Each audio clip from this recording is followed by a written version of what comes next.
ফের একবার হাইকোর্টে বড় ধাক্কা খেল রাজ্য। বিস্ফোরক দাবি করলেন বিচারপতি অমৃতা সিনহা। সোশ্যাল মিডিয়ায় মুখ্যমন্ত্রীর বৈঠক লাইভ সম্প্রচার হচ্ছিল। সেই সময় লাইভের কমেন্ট বক্সে মন্ত্রী অরূপ রায় সহ তৃণমূল নেতাদের বিরুদ্ধে ভিত্তিহীন অভিযোগ তুলেছেন ইরশাদ সুলতান নামে হাওড়ার বাসিন্দা এক ব্যক্তি।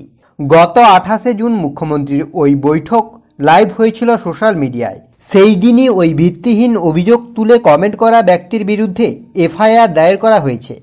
30শে জুন গ্রেপ্তার করা হয়েছে ওই ব্যক্তিকে। সেই নিয়ে মামলা গড়িয়েছে কলকাতা হাইকোর্টে। বিচারপতি অমৃতা সিনহার একক বেঞ্চ বুধবার নির্দেশ দিয়েছে অভিযুক্তকে আজ বিকেল 5টার মধ্যেই জেল থেকে ছেড়ে দিতে হবে। বিচারপতি অমৃতা সিনহা এই দিন মন্তব্য করেন, ব্যক্তি স্বাধীনতায় হস্তক্ষেপ করছে পুলিশ।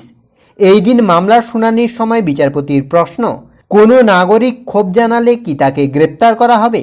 অরূপ রায় কি কোনো অভিযোগ দায়ের করেছেন? বিচারপতি অমৃতা সিনহার মন্তব্য, দুই ব্যক্তি নিজেদের মধ্যে গণ্ডগোলের ঘটনায় তৃতীয় ব্যক্তি অভিযোগ দায়ের করল আর পুলিশ একজনকে গ্রেপ্তার করল। বিচারপতি এই দিন মন্তব্য করেন, অযথা নাক গলিয়েছে পুলিশ। আজই বিকেল 5টার মধ্যে অভিযুক্ত ব্যক্তিকে জেল থেকে ছেড়ে দেওয়ার নির্দেশ দিয়েছেন বিচারপতি অমৃতা সিনহা। পাশাপাশি এই দিন অভিযুক্তকে গ্রেপ্তার করা হয়েছিল। সেই দিন অর্থাৎ 30শে জুন শিবপুর থানা সিসিটিভি ফুটেজ সংরক্ষণেরও নির্দেশ দিয়েছেন বিচারপতি অমৃতা সিনহা।